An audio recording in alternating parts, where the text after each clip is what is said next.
Hello दोस्तों, नमस्कार। Ground zero के फेसबुक पेज और यूट्यूब चैनल पर आपका स्वागत है। दोस्तों, इस वीडियो में राजस्थान विधानसभा चुनाव 2023 के बारे में चर्चा करेंगे। 2023 के विधानसभा चुनाव सरदारपुरा विधानसभा सीट पर इस बार किस प्रकार का चुनावी समीकरण रहेगा। कांग्रेस से यहां पर अशोक गहलोत चुनाव लड़ रहे हैं। बीजेपी से और राष्ट्रीय लोकतांत्रिक पार्टी से कौन से प्रत्याशी चुनावी मैदान में होंगे, उसके बारे में बताएंगे। साथ ही साथ उससे पहले आप हमारे इस फेसबुक पेज और यूट्यूब चैनल पर पहली बार हो तो इसको फॉलो और सब्सक्राइब जरूर करें, और साथ ही साथ आपकी राय भी आप हमें कमेंट में जरूर दें। तो दोस्तों, सरदारपुरा की विधानसभा सीट पर इस बार कांग्रेस ने अपने प्रत्याशी अशोक गहलोत को चुनावी मैदान में उतार दिया है। वहीं इस बार जो बात करें बीजेपी से, युवा चेहरे रविंद्र सिंह भाटी के ऊपर बीजेपी भरोसा जता सकती है। लगातार ऐसे कयास लगे जा रहे हैं कि बीजेपी से यहां उम्मीदवार अभी तक मजबूत नहीं मिल रहा है। रविंद्र सिंह भाटी जैसे ही बीजेपी ज्वाइन करते हैं उसके बाद सियासी गलियारों में यह चर्चा होने लग जाती है कि क्या रविंद्र सिंह भाटी बीजेपी से चुनाव सरदारपुरा से लड़ेंगे, और साथ ही साथ राष्ट्रीय लोकतांत्रिक पार्टी से यह प्रत्याशी कौन हो सकता है, उसके बारे में चर्चा करेंगे। तो हमारे सहयोगी रामलाल जी इनसे बात करेंगे। इस बार सरदारपुरा विधानसभा सीट से बीजेपी रविंद्र सिंह भाटी को अगर मौका देती है तो किस प्रकार के चुनावी समीकरण रहेंगे। हालांकि रविंद्र सिंह भाटी एक युवा चेहरा है और युवाओं में खासी उनकी पकड़ भी मानी जाती है, लेकिन अभी उन्होंने पिछले कुछ दिनों पहले शिव में जगह जगह यात्राएं की थी और लोगों से उनका जुड़ाव भी रहा। लेकिन अशोक गहलोत जो कि कांग्रेस के नामी गिरामी चेहरे हैं और लगातार 3 बार मुख्यमंत्री भी रहे हैं, तो उनके सामने हालांकि रविंद्र सिंह भाटी सरदारपुरा से चुनाव लड़ते हैं तो युवाओं के भरोसे यदि लड़ते हैं तो अच्छा मुकाबला भी हो सकता है और कांटे की टक्कर भी हो सकती है। लेकिन मैं आपको एक बात बता देता हूं कि सरदारपुरा की जो सीट है वो माली बाहुल्य भी है और उसमें एसी के वोट भी है, अल्पसंख्यक के भी वोट भी है। और अशोक गहलोत के बारे में हम बात करते हैं तो अशोक गहलोत 98 से पहले सांसद हुआ करते थे और 98 में जो चुनाव हुआ था राजस्थान विधानसभा का, उसमें कांग्रेस को भारी बहुमत मिला था और लगभग 151 सीटें 53 सीटें मिली थी। लेकिन उस समय जहां यहाँ राजस्थान में जाट नेताओं की तूती बोला करती थी, उस समय परशुराम मदेरणा, नाथुराम मिर्दा, श्रीशाम ओला, उनके बीच में फाइट हो गई थी कि मैं मुख्यमंत्री बनूंगा। तो ये जो पूरा डिसीजन है वो कांग्रेस आला कमान के पास चला गया था और कांग्रेस आला कमान ने फिर अशोक गहलोत जो सांसद हुआ करता थे उनको यहाँ राजस्थान का मुख्यमंत्री बना दिया गया। और उनके लिए सरदारपुरा उस समय सीट थी जो वहाँ यहाँ पे मान सिंह देवड़ा कांग्रेस से जीते थे और फिर उन्होंने उनके लिए खाली कर दी और अशोक गहलोत को मुख्यमंत्री बनाया गया। और वो लगातार 3 बार मुख्यमंत्री रह चुके हैं। कहने का मतलब 98 और उसके बाद में 2008 में भी और अभी 2018 में। लेकिन ये जो अभी चुनाव चल रहे हैं जिसमें रविंद्र सिंह भाटी यदि यहाँ से चुनाव लड़ते हैं तो एक अच्छा खासा फाइट देखने को मिल सकती है। रविंद्र सिंह भाटी ने 2019 में यहाँ पर जेएनयू यूनिवर्सिटी के अंदर निर्दलीय चुनाव लड़ा था और यहाँ पर जीत दर्ज की थी। तो कहीं ना कहीं अशोक गहलोत के सामने रविंद्र सिंह भाटी अगर बीजेपी से चुनाव लड़ते हैं तो चुनौती रहेगी। आप क्या मानते हो इसके बारे में? हाँ, हालांकि चुनौती है ये, लेकिन जेएनवी का मैं आपको बता दूं ये पश्चिमी राजस्थान का सबसे बड़ा विश्वविद्यालय है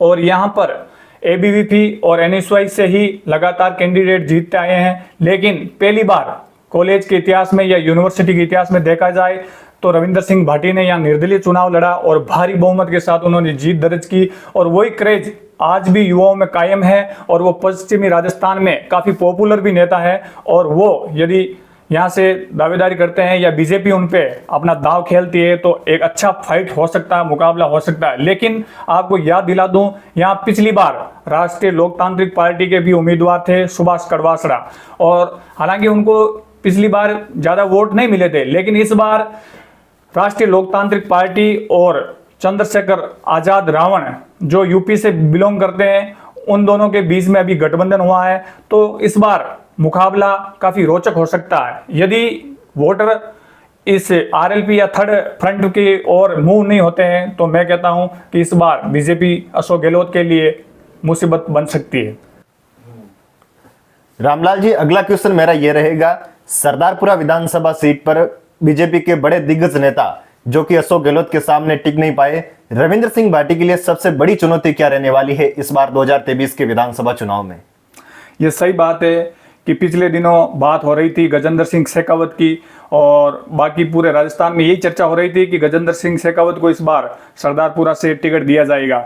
लेकिन अभी हाल ही में रविंद्र सिंह भाटी जिनको बीजेपी ने अपने खेमे में मिला लिया है और वो मतलब बीजेपी में यदि रविंदर सिंह भाटी सरदारपुरा सीट से यदि टिकट पा लेते हैं तो उनके लिए मुश्किल तो हो सकती है, लेकिन आपको पता है कि पीएम नरेंद्र मोदी भी युवाओं पर ही भरोसा कर रहे हैं, और यदि युवा सभी रविंदर सिंह भाटी के साथ आ जाते हैं तो ये सरदारपुरा की सीट अशोक गहलोत के लिए काफी मुश्किल भरी हो सकती है। लेकिन सुनने में आया है कि अभी उनको कहा जा रहा है कि आप सरदारपुरा से मतलब चुनाव लड़ लो, लेकिन वो शिव से ही दावेदारी कर रहे हैं।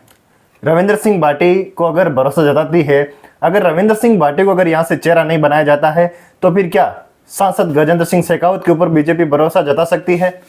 तो फिर कितनी मुश्किलें रहेगी कांग्रेस के लिए? नहीं, ये बात आपकी सही है कि यदि रविंद्र सिंह भाटी को यहाँ से टिकट नहीं दिया जाता है और गजेंद्र सिंह शेखावत को यहाँ से टिकट दे दिया जाता है, लेकिन ऐसा फिलहाल संभव नहीं है, क्योंकि गजेंद्र सिंह शेखावत मतलब बीजेपी के लिए राजस्थान का एक भावी मुख्यमंत्री का चेहरा भी है, ये कहा जा रहा है। लेकिन वो अपने लिए एक सेफ सीट ढूंढेंगे, क्योंकि ये जो सरदारपुरा की सीट है वो कांग्रेस के लिए सर्वमान्य और सबसे सुरक्षित सीट मानी जाती है, क्योंकि यहाँ लगातार 5 बार या 25 साल कहने का मतलब यहाँ से अशोक गहलोत लगातार विधायक है, और किसी भी बीजेपी के उम्मीदवार के लिए ये मुश्किल भरी हो सकती है।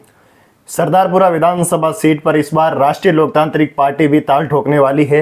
राष्ट्रीय लोकतांत्रिक पार्टी और आजाद समाज पार्टी का हाल ही में गठबंधन हुआ है। उसके बाद अगर सरदारपुरा की विधानसभा सीट पर राष्ट्रीय लोकतांत्रिक पार्टी से प्रत्याशी चुनावी मैदान में होता तो फिर क्या समीकरण बनेंगे? हाँ, अभी हाल ही में गठबंधन हुआ है आरएलपी और एएसपी का, लेकिन मैं आपको बता दूं कि यहाँ पिछली बार भी आरएलपी से सुभाष करवासरा मैदान में थे, लेकिन उनको ज़्यादा वोट या मत नहीं मिले। लेकिन इस बार अब देखना होगा यहाँ से कौन से उम्मीदवार को उतारा जाता है। यदि यहाँ से कोई अच्छा या प्रबल उम्मीदवार उतरता है तो वो भी त्रिकोणीय मुकाबला हो सकता है या कांटे की टक्कर हो सकती है। ये तो अब वक्त ही बताएगा, कुछ ही दिन से। धन्यवाद रामलाल जी। तो हमारे साथ हमने इस वीडियो के अंदर सरदारपुरा विधानसभा सीट की बात की। सरदारपुरा विधानसभा सीट पर इस बार बीजेपी और कांग्रेस के मध्य टक्कर देखने को मिल सकती है।